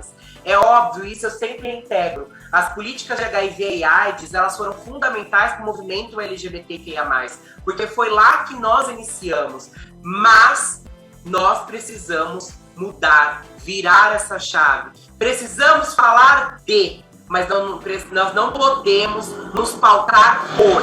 Entende? É essa lacuna que eu sempre vou defender. Nós precisamos, e quem sabe me acompanha sabe que eu sou uma grande defensora das políticas de enfrentamento ao HIV, então que foi o meu mandato que trouxe a PrEP para Araraquara, né? A gente que traz todas essas políticas de prevenção, mas as prevenções das ISTs, HIV/AIDS, elas devem fazer parte do escopo, do rol dos direitos da população LGBT no que tange a saúde dessa população. E como é para os héteros também, né? Exatamente. Então, assim, a gente precisa avançar nesse escopo. E é isso que eu sempre defendi, né? Por exemplo, chegava nesse rolê de GLS, nossa, o corpo gay gordo, imagina, ele não era bem-vindo, né? Se hoje ainda é difícil, naquela época era muito mais. O corpo da travesti que fazia prostituição, imagina, ela não tinha que estar no lugar de militância. Naquela época, a travesti que era prostituta não podia militar. Esses homens gays nos impediam de ocupar esses espaços para fazer militância. E é aí que existe, Alex, uma grande ruptura do nosso movimento. Foi nesse momento que o nosso movimento começa a se dividir. Porque a gente precisava criar corpo, as mulheres lésbicas precisavam criar corpo, as pessoas bissexuais, as pessoas trans precisavam se estruturar para o que a gente formar hoje, que é o movimento LGBTQIA+. Porque o movimento LGBTQIA+, é o verdadeiro movimento de representação das nossas. É um movimento que vai trazer a intersecção. É um movimento que vai falar das corpas pretas. Nós precisamos falar de pessoas pretas LGBTs, Alex. Você sabe o quanto que homens gays ainda são fetichizados dentro da nossa comunidade. Então você entende que nós precisamos falar sobre isso, nós precisamos falar sobre classe. Precisamos fazer um debate de classe dentro da comunidade LGBT, porque nós sabemos que, mesmo dentro da comunidade LGBT, existe LGBTs que estão tomando... Eu brinco sempre isso. A sigla LGBTQIA+, é como um navio em alto mar. Se afunda, todo mundo morre. Mas, enquanto ela está navegando essa sigla, nós precisamos entender que tem LGBT na primeira classe tomando o seu Xandão, e enquanto tem LGBTs no porão do navio se alimentando com os ratos. Então nós precisamos entender que sim, se afundar todos morrem, mas como que foi a vivência dessas pessoas? E aí a gente entra num debate de acesso, porque eu não falo de privilégio, porque não tem como você ser LGBT e falar em privilégio. Nós falamos de acesso. Então o LGBT que é cisgênero, ele vai ter o acesso da cisgeneridade. O LGBT que é branco, ele vai ter o acesso da branquitude, mas não o privilégio, porque o privilégio, ele é hétero-cis normativo. Então é nesse sentido que a gente vai construir um novo movimento de agregar as pessoas, de ouvir essas corpas e de colocar esses corpos em evidência. Então é por isso que eu sou a grande defensora da sigla LGBTQIA+, ou o nome que for dado aqui para o futuro, não importa que inclua novas letras, eu não tenho problema com isso. Eu acho que o que importa é se sentir representada. É esse o nosso movimento, de representar a população que não faz parte aí da hegemonia social. Que todos esses rostos apareçam nessa vitrine, né? Porque de todas as vezes que nós temos quantas pessoas aí super importantes e que de grandes nomes que fazem da sociedade uma sociedade diferente, sendo gay, sendo lésbica, sendo o que for, como trans, o seu trabalho, eu aqui do meu lado fazendo o meu, você fazendo o seu. Então, quer dizer, essas pessoas, nós precisamos aparecer. O estereótipo usado, que não é o gay, ele só se prostitui, ou tá doente, meu, isso aí tá defasado. E isso foi um assunto. Hoje é um assunto pouco, deveria ser pouco, a gente deveria dar muito mais ênfase às pessoas, por exemplo, a Filipa, que é vereadora, o Alex, que tá apresentando um programa aí, levando mais gente, o Ronaldo, que é vereador também, o outro que tem a sua própria loja, o outro tem a sua própria... Então, as pessoas homossexuais, ou qualquer sigla que seja dado, o quanto elas estão aparecendo, o quanto a sociedade em si está sendo o caminho e o ringue, né? O espaço que elas entram para lutar e ter o seu próprio espaço, né? Eu acho que isso que é mais importante falar. Não que as outras coisas não sejam. Mas eu acho que a questão é muito mais do o que eu estou fazendo para quê, do que eu sou, o porquê eu sou, do que eu sou, mas o que eu faço, né? O que eu mostro, o que eu tenho de diferente para mostrar para as pessoas, o que a minha atitude como ser humano pode mudar a vida do outro lá na frente, não com quem eu deito, com quem eu faço fora do âmbito que não interessa, na verdade, para as pessoas. Eu acho que as pessoas colocam muito a galera aí que é gay dentro de uma caixinha, fecha e chacoalha, né? Porque é muito mais fácil abafar o assunto do que realmente você colocar para fora e debater e conversar igual a gente tá fazendo e mostrar que cada um tem seu espaço, cada um tem seu valor e que isso tem que ser respeitado, você querendo ou não. Eu sempre falo, você não é obrigado a aceitar, mas você é obrigado a respeitar qualquer pessoa, em qualquer gênero, em qualquer tipo, em qualquer coisa.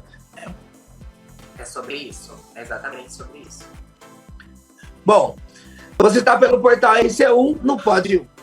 Você está acompanhando o Pod 1, o podcast com maior diversão para o seu fim de tarde. Bom, nós já estamos de volta aqui no Pod 1, recebendo a queridíssima Filipa Brunelli, novíssima, por sinal, 29 anos, e é nessa parte agora que nós vamos entrar, porque a Filipa, ela foi eleita com 1.119 votos, e foi a segunda mais votada no Partido dos Trabalhadores. Tá? A Filipa é vereadora lá na cidade de Araraquara, então hoje nós conseguimos fazer esse triângulo aí, 2 córregos, São Paulo e Araraquara. Filipa, me conta como que foi essa estrada até você chegar à Câmara dos Deputados, esse trabalho que você fez, que a gente já viu no último bloco, que você, essa questão do movimento, você se colocou à frente, que você deu a cara para bater, mostrou realmente que você estava disposta a incomodar algumas pessoas com a sua verdade, né? com a sua forma de lidar com a sociedade, com os assuntos que na época, e que ainda fazem parte, que não, são pouco discutidos, que eu acho que foi isso que foi o seu caminho, né? Foi o caminho que você foi fazendo para chegar até a Câmara dos Deputados. E conta também como é a sua forma de atuação lá dentro da Câmara, junto com o pessoal, junto com o povo, junto com os munícipes. Azul, Alex. Bem, eu acho que ela pega um gancho, né? Como eu te falei, eu venho do movimento estudantil. Lá em 2010, Alex, 2009, 2010, eu procuro esse grupo, né, GLS que eu falei para você, de militantes. Eles faziam parte, né, do Partido dos Trabalhadores aqui em Araraquara, porque era o partido que tinha esse núcleo na época, era o único núcleo que discutia politicamente a questão LGBT na cidade. Não me senti representada, me afasto do Partido dos Trabalhadores, me afasto da política institucional, e aí eu vou para o lado mais radical do movimento, né? E aí eu acho que isso me transforma na pessoa que eu sou hoje. E aí eu construo esse coletivo que eu te falei, né? E o coletivo Papo das Bi surge em 2015, uma proposta de fazer esse debate interseccional. Puxo uma marcha aqui quando, infelizmente, uma criança trans de 12 anos ela foi morta aqui em Araraquara. E aí a gente puxa um ato aqui em Araraquara. E eu conheço uma pessoa, né, que é, inclusive, vereadora aqui em Araraquara, vereadora Kainara Faria. E eu conheço ela nesse ato, na época ela não era vereadora ainda. Conheço ela nesse ato. E conversa vai, conversa vem. Ela falou que talvez disputaria o pleito de 2016 para eleição a vereadora. Ai, que bacana, tal, uma mina preta, né, da hora.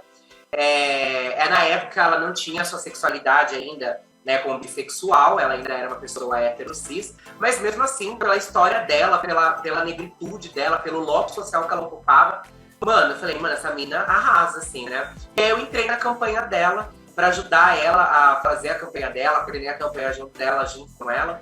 E aí foi aonde eu tive contato novamente com o Partido dos Trabalhadores, né? Que foi também naquele processo do impeachment da Dilma, e eu me sentia muito incomodada com o jeito que a sociedade, o rumo que a sociedade estava se dando. Então eu falei, não, mano, eu preciso entrar para a política, eu preciso entrar para dentro do partido. Mas jamais eu tinha naquele momento uma vontade a pretensão, na verdade. Imagina. Eu só queria estar dentro do partido para brigar com os bolsonaristas, que na época não chamava bolsonarista, né?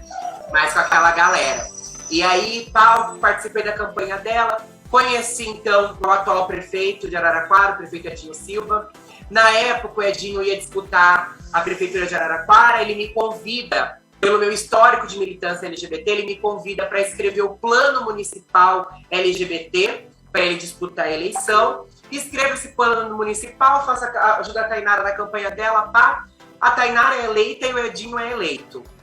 E aí o Edinho, então, me convida para mim ser gestora de políticas LGBT no município de Araraquara.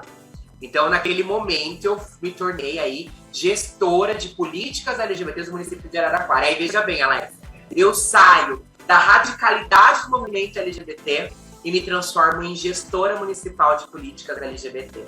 Mas sempre, eu acho que o que me construiu e que me fez chegar onde eu cheguei foi nunca colocar a burocracia e a instituição acima da minha militância. Eu tinha um legado e eu tinha um motivo. É a sua verdade, né? É isso, eu tinha um motivo de estar lá. Eu sabia que eu tinha dia e hora para sair da gestão, e eu sabia que eu tinha um prazo para executar políticas públicas para a população LGBT. E foi nesse sentido que a gente construiu uma política pública magnífica em Araraquara, que inclusive eu ganhei prêmios pela gestão, fomos reconhecidas nacionalmente, implementamos centro de referência LGBT, né, implementamos orçamento participativo LGBT, conselho municipal LGBT, casa-abrigo população LGBT, enfim, foram tantas coisas, né, que a gente conseguiu, a retificação do nome de pessoas trans, né? Então, assim, foi muitas as conquistas que nós conseguimos e, óbvio, coletivamente, né? A Filipe, eu era gestora, conduzi todos esses processos, mas sempre com as pessoas LGBTs. Eu sempre tive esse cuidado de construir coletivamente, porque tudo que se constrói coletivamente se torna sólido e é muito mais difícil de ser destruído. E nesse sentido, Alex, por eu ter crescido na questão da gestão municipal, ter ganhado repercussão, as LGBTs, que eu já tinha uma relação com as LGBTs antes de ser gestora, depois que eu me tornei gestora, se enfatizou mais ainda, as próprias LGBTs começaram a me cobrar para disputar o pleito de vereadora agora da última eleição. Eu falava para elas, gente, não é o momento. Por que, Alex, vou dizer que não era o momento? Porque eu sou de família pobre, a gente sabe que para fazer campanha a gente tem que ter dinheiro, né? A gente sabe que por mais que o Partido dos Trabalhadores foi o primeiro partido a instituir as políticas LGBTs no país, é um político que garante a representatividade LGBTs nas executivas, a gente sabe ainda como que é dentro dos partidos, aonde as pessoas LGBTs precisam lutar muito para conseguir serem vistas, né? E isso não é somente dentro do Partido dos Trabalhadores, é todos os partidos. Eu acho que o menos ruim é o Partido dos Trabalhadores e talvez o PSOL, né, que consegue garantir aí esse espaço para as pessoas LGBT dentro do partido. Nós temos outros, né, mais progressista, para lá progressista, mas eu creio que esses dois sejam que estejam estruturados politicamente, que tem dentro do seu código de partido, do seu código de ética, dentro do seu regimento interno, a questão LGBT, por isso que eu cito somente esses dois, mas a gente tem outros partidos com a área LGBT. E não foi fácil, mas aí recebi as LGBTs pedindo, eu falei, gente, não, eu vou apoiar a Tainara, ainda eu ia apoiar a Tainara, sempre confiei no trabalho dela como vereadora e tal, mas eu falei, não vamos lá, gente, não, tem que ter. Eis que me chega, Alex, um abaixo assinado de mais de 300 assinaturas, pedindo para mim ser candidata a vereadora. E aí aquilo eu falei, opa, como assim? E aí eu levo pro partido, e aí o presidente do partido na época, ele falou, não, você tem que sair candidata, porque a direita tá pretendendo lançar uma travesti para vereadora, né? E a gente não pode perder esse espaço de protagonismo do campo progressista. Então a gente entende, o partido entende que você precisa sair candidata. E aí eu chamo uma reunião com o coletivo LGBT, que eu chamo de bonde revolucionário, e falo, e aí, o que nós vamos fazer?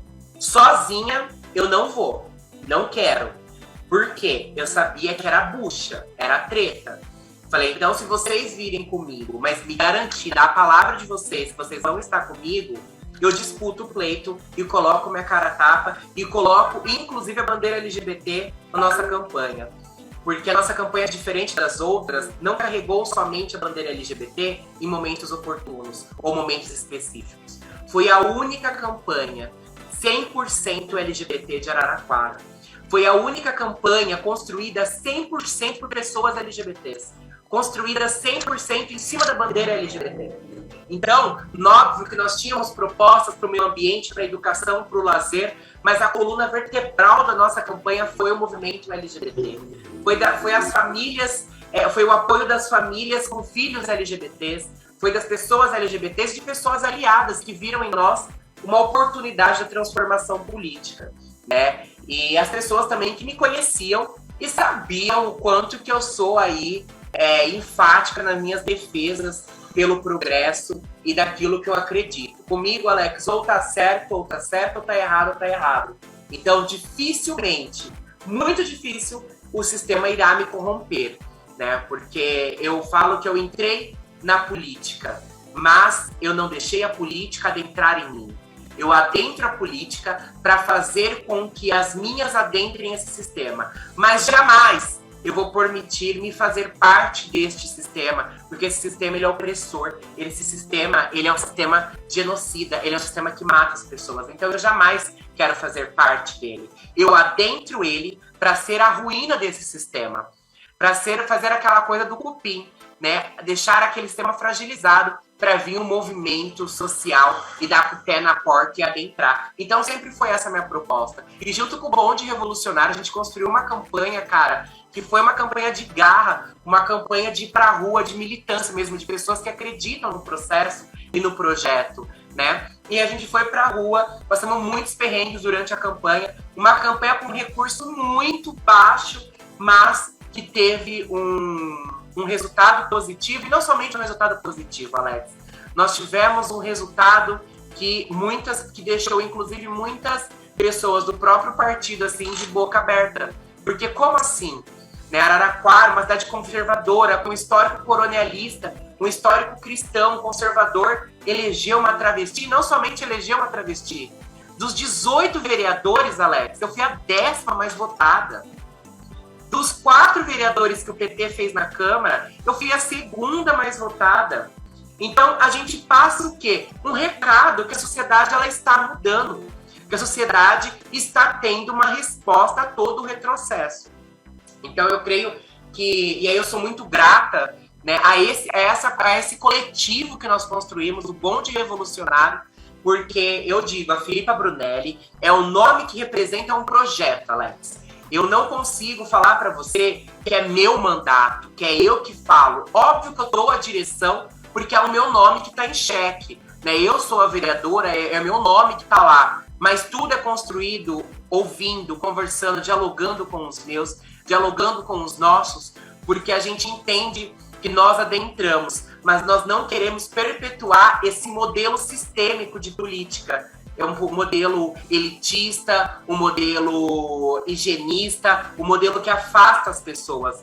Eu tento a todos os dias ressignificar a política, mostrar que as pessoas devem estar dentro da política, que as pessoas devem gostar de política, mostrar que as pessoas precisam confiar de novo na política, né? Tirar esse descrédulo que as pessoas adquiriram na política, porque até mesmo esse ranço da política é um projeto nefasto da extrema-direita, de destruir a política, de destruir, de fragilizar a democracia, porque aí eles conseguem facilmente colocar no poder um regime autoritário. Então, eu faço esse processo que, além de fazer uma legislatura, além de ter a responsabilidade do meu slogan de campanha, que era nós temos voz e vamos transformar a política, é também de dialogar com a população no sentido de que nós precisamos falar de política, nós precisamos ser a política. Então, é nesse sentido que a nossa mandata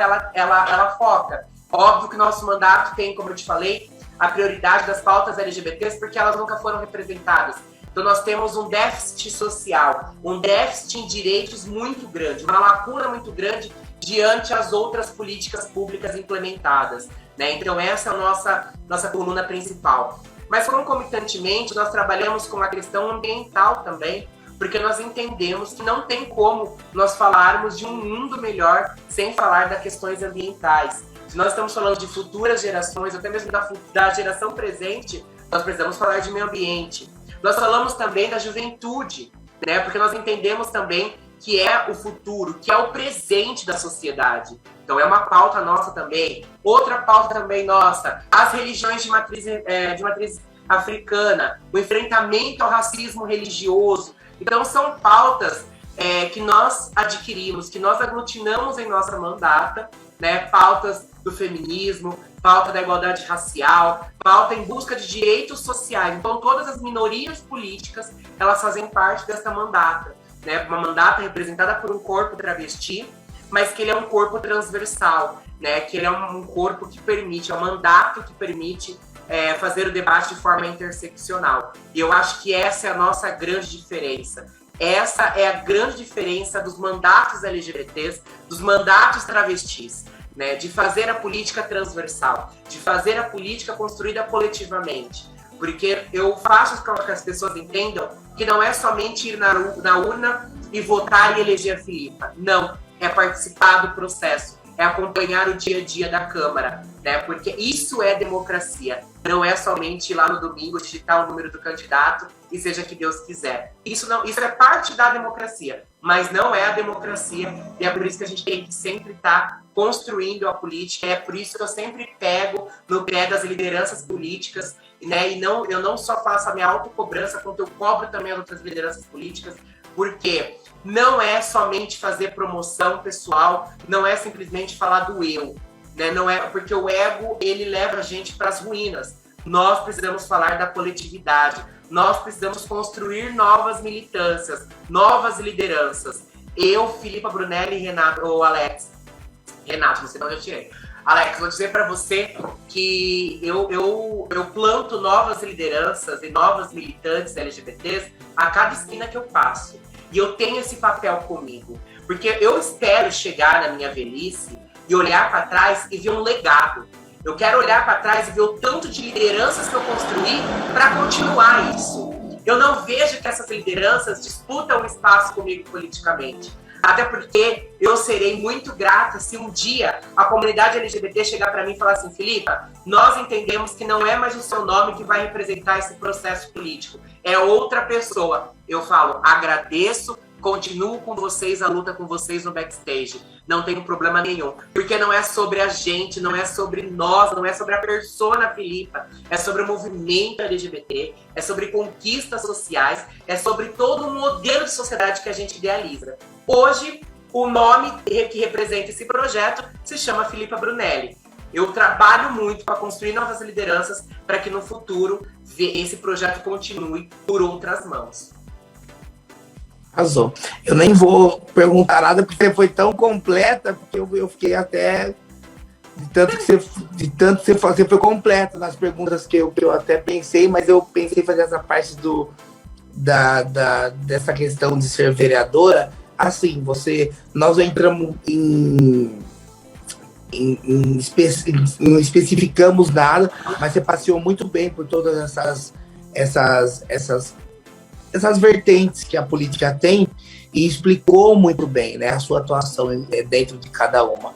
Eu acho que eu estou satisfeito dessa sua explicação, desse panorama geral que você fez, que foi muito bom. E você está aqui no Portal RC1 do Pod 1. Você está acompanhando o Pod 1, o podcast com maior diversão para o seu fim de tarde. Bom, aqui no nosso Pod 1, nós temos o prazer de receber a Filipa Brunelli, que está aqui a nossa convidada, vereadora lá de Araraquara, uma das mais votadas, né? E não é por menos. Filipa, eu estava aqui prestando atenção, tem uma coisa que é muito familiar quando eu estava lendo a sua história, porque você é de Araraquara, meu primo foi muitos anos padre em Araraquara, então eu ia muito para Araraquara. Tem o Baile do Carmo, que eu já fui em Araraquara, que é muito conhecida em Araraquara.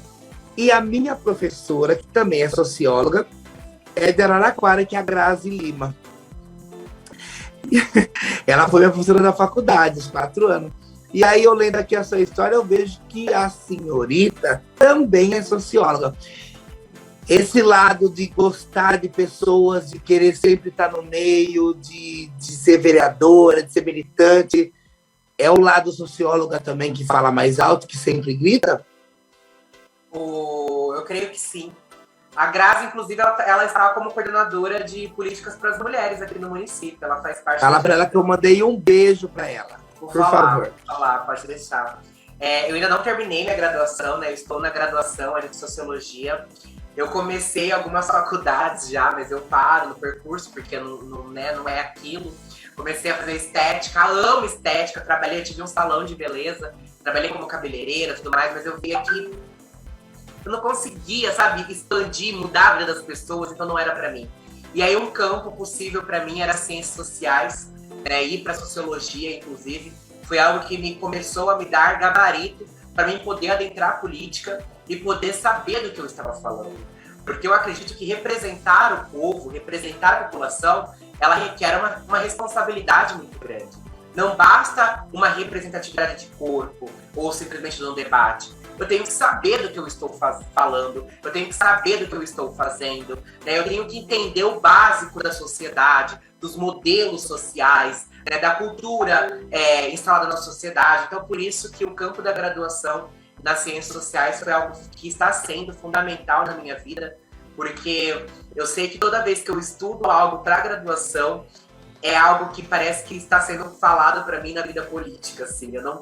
Eu uso tudo, todas as minhas leituras da graduação, eu acaba refletindo na minha vida política, né? Então, principalmente a parte de ciência política, a parte de antropologia, né? Onde nós vamos buscar essa história da humanidade, né? E onde a gente acaba entendendo muito dos percalços que fazem se refletir ainda nos dias de hoje. Então eu vejo que é reflexo da graduação, e eu sou muito grata por hoje estar conseguindo fazer a graduação. Eu não tive o acesso, não consegui terminar meu ensino médio, como eu te contei, terminei meu ensino médio, precisei trabalhar, precisei para a prostituição, mas hoje eu consigo estar fazendo minha graduação, espero terminar em breve, né, para ser mais uma das travestis formadas. Então isso acaba inserindo na minha bagagem, porque eu tenho a bagagem de vida. Eu digo para você, Alex, com propriedade, que nenhuma graduação vai me dar a experiência que eu tive na avenida. Nenhuma faculdade, nenhuma instituição educacional vai me dar a bagagem que eu adquiri na prostituição. Mas eu estar dentro da universidade hoje, dentro dessa instituição, também é algo que me faz crescer muito, né? Que me faz, inclusive, trabalhar para que outras, né, das minhas acessem esse espaço ainda. Você está no Pode 1 aqui no portal RC1. Agora, só pode um.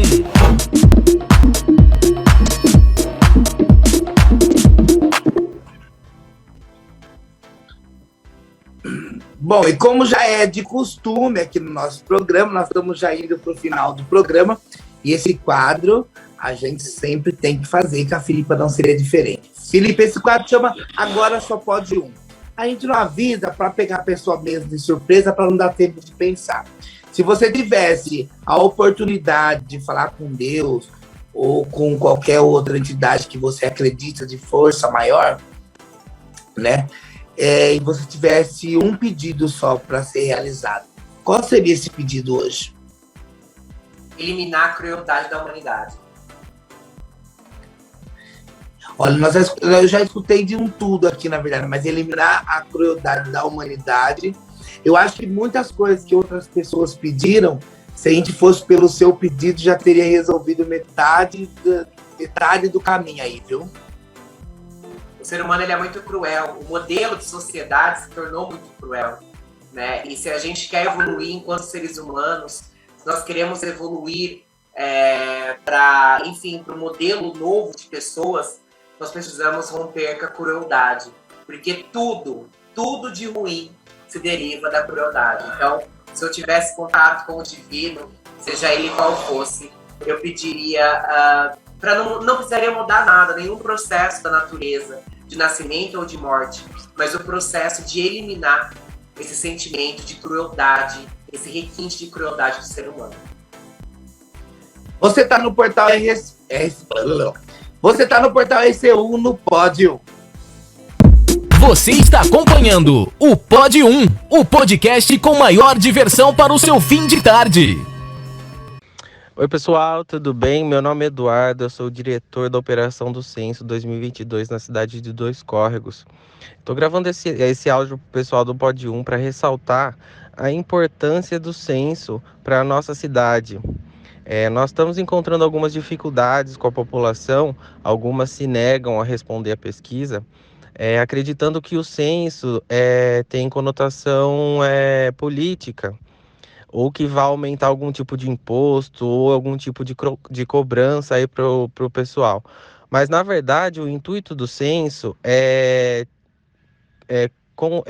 identificar o tipo de população dois-correguense. Um auxílio nas nossas políticas públicas, né? A gente vai conseguir identificar aonde que os sistemas públicos estão funcionando corretamente, onde a gente precisa conseguir mais verba para estar melhorando. A gente vai conseguir identificar onde o nosso ensino está funcionando, aonde os nossos postos de saúde estão funcionando, aonde o sistema de água e esgoto está funcionando e aonde a gente precisa de qualquer melhoria, né? Então, a resposta da população é muito importante para o alcance de verbas, né, para a nossa cidade também. E todos os recenseadores estão identificados com um colete do IBGE, eles carregam também um crachá com sua foto, e nesse crachá tem um QR Code. Se você apontar a câmera do seu celular para o QR Code, aparece o cadastro no site oficial do IBGE desse recenseador. Também no crachá existe um número, o 0800, que você pode estar ligando e entre em contato na central do IBGE e fala com um dos atendentes, tá? E eu também, em Dois Córregos, estou inteiramente à disposição para quaisquer dúvidas que vocês tiverem. Então, ressaltando, tá? A sua resposta é de inteira importância para nós do IBGE. Então, quando o recenseador bater na porta da sua casa, receba ele muito bem e colabora aqui, né, para a gente estar efetuando essa pesquisa com excelência e trazer as melhorias que a nossa cidade merece e precisa, principalmente, tá ok? Muito obrigado aí pela atenção, a gente agradece. Vamos deixar a tela dividida, porque nós estamos já caminhando para o fim do nosso Pod 1. Felipe, olha, eu gostaria muito que você reservasse um dia aí na sua agenda para a gente voltar a conversar, eu acho que a sua gestão vereadora, você está vereadora, é muito importante a gente falar, mas o que eu gosto mais de falar é da sua história. O ser vereador, ela faz parte da sua história. E hoje você contou tão lindamente a sua história, que a gente viu que ser vereador ela é uma cereja em cima de todo o bolo que você fez, que é a sua vida. Eu acho que isso é muito importante.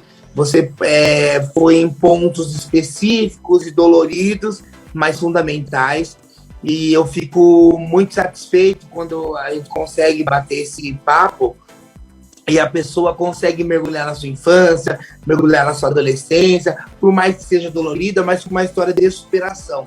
Eu acho que é essa bagagem que você traz, que você deixa aqui para nós, e eu fico muito satisfeito que você tenha tirado um tempo na sua agenda, que eu sei que é corrida, que eu sei que é super movimentada, porque você não para, né? Igual as outras pessoas, a nossa vida é assim, mas tirar um tempo para você contar, partilhar e compartilhar dessa sua história. Então, para mim, a única coisa que eu posso dizer para você é muito obrigado, que você continue sendo muito feliz, que você tenha sucesso, não só na política, mas na sua vida pessoal, na sua vida profissional, que ela seja um complemento dessa felicidade, e que você possa não só mudar a vida das pessoas que estão à sua volta, mas como eu tenho certeza que você mudou, ou acendeu, ou virou uma chavinha de muitas pessoas que estão assistindo nosso programa com a sua história. Então, muitíssimo obrigado. Axé, querido, muito obrigada. E é sobre isso, né? Eu fico muito feliz em servir de referência para outras pessoas, assim como outras pessoas serviram e servem de referência a mim.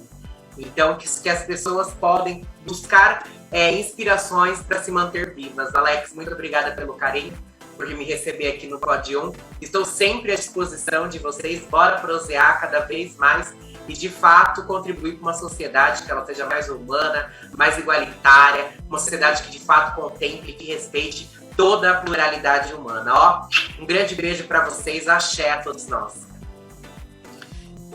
Gente, foi muito legal ter vocês aqui com a gente, conversar com a Filipa, né? Como agrega na vida da gente, como a gente recebe isso com muito carinho. Então, para vocês que tá ligado aí no nosso programa, vou deixando meu beijo, lembrando que eu tô sempre te esperando. Terça-feira que vem nós estamos ao vivo no Portal RCU. Beijo para você e até semana que vem. Tchau, pessoal! Você acompanhou Pod 1, o podcast mais animado da região. Até a próxima. Valeu, Alex Santos!